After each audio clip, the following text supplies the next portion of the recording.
Hello 8th class, welcome back on Saran classes.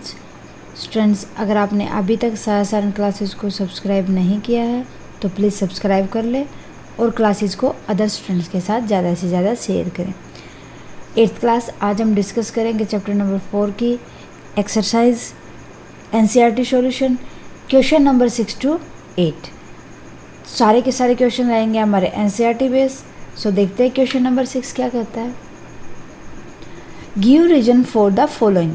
आपको नीचे कुछ क्वेश्चन दिए हुए हैं, उनके लिए रीजन बताने हैं आपने। Aluminium foil are use to wrap food items, कि जो एल्यूमिनियम का यूज़ किया जाता है किस लिए? फॉयल बनाने के लिए, ताकि फूड को रैप किया जा सके। क्यों?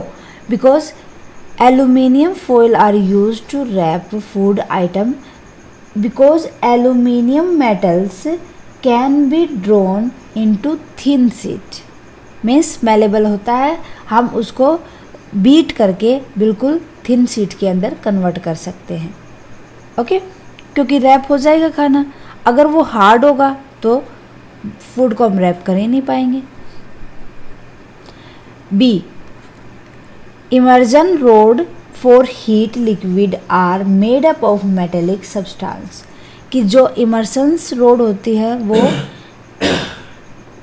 मेटेलिक सब्सटेंस की बनी होती हैं, ताकि क्योंकि उनके अंदर हीटिंग लिक्विड होता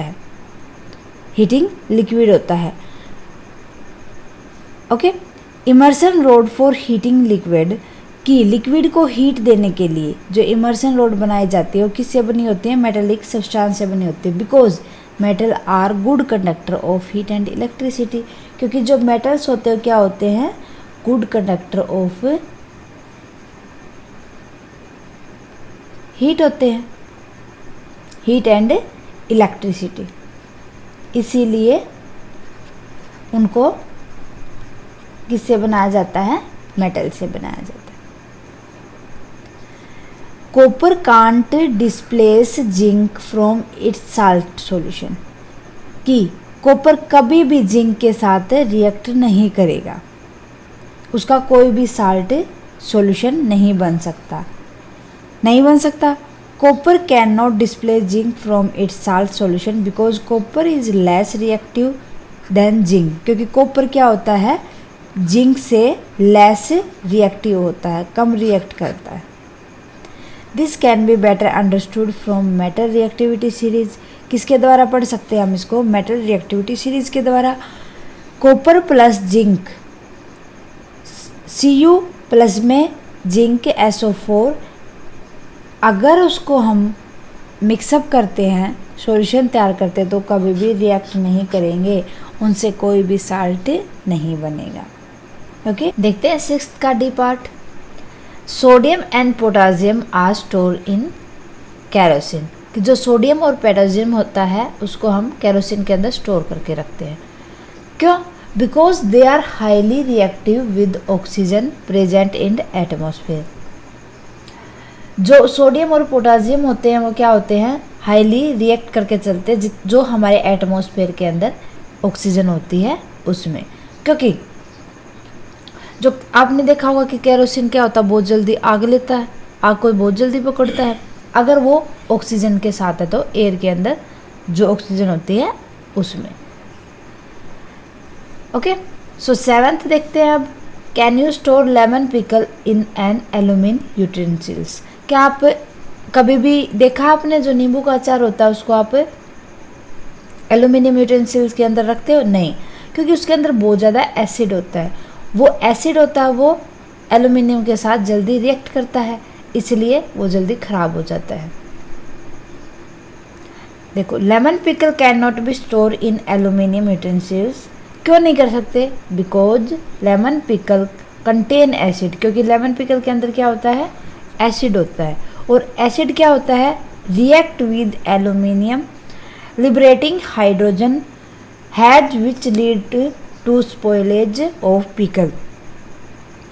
एसिड और एल्यूमिनियम मिलकर क्या करेंगे? वो हाइड्रोजन गैस को रिलीज करेंगे, और जो हाइड्रोजन गैस क्या कर देगी? जो हमारा पिकल है उसको, लेमन पिकल है उसको खराब कर देगी। इसीलिए कभी भी अचार को एल्यूमिनियम के यूटेंसिल्स में नहीं रखते। 8th, match the substance give in the column A with their uses give in the column B. जो ए के अंदर सब्सटेंस दे रखे हैं उनके यूज के अकॉर्डिंग बी के साथ मैच करने हैं। आप बताओ गोल्ड से क्या बना सकते हैं? थर्मोमीटर? नहीं। Electronic wire? No. Wrapping food? No. Jewellery? Yes, क्या बना सकते हैं? ज्वेलरी। आयरन से? Thermometer, electric wire, wrapping food? No. Machinery? क्या बना सकते हैं आयरन से? मशीनरी। एल्यूमिनियम से? फूड रैपिंग, है ना, फॉइल पेपर होता है, किससे बना होता है? एल्यूमिनियम से। कार्बन से? कार्बन से क्या बनेगा? थर्मोमीटर या इलेक्ट्रिक वायर? कार्बन से बनेगा फ्यूल। जो एफ पार्ट है हमारा यहाँ मिसप्रिंट है, कार्बन से बनेगा फ्यूल। ओके, एक पार्ट हो जाए आएगा हमारा 6th, मरकुरी। अब देखो कॉपर से क्या बनेगा? थर्मोमीटर या इलेक्ट्रिक वायर? इलेक्ट्रिक वायर, ठीक है। मर्क्यूरी से बनेगा थर्मोमीटर। थर्मोमीटर के अंदर होती है ना मर्क्यूरी।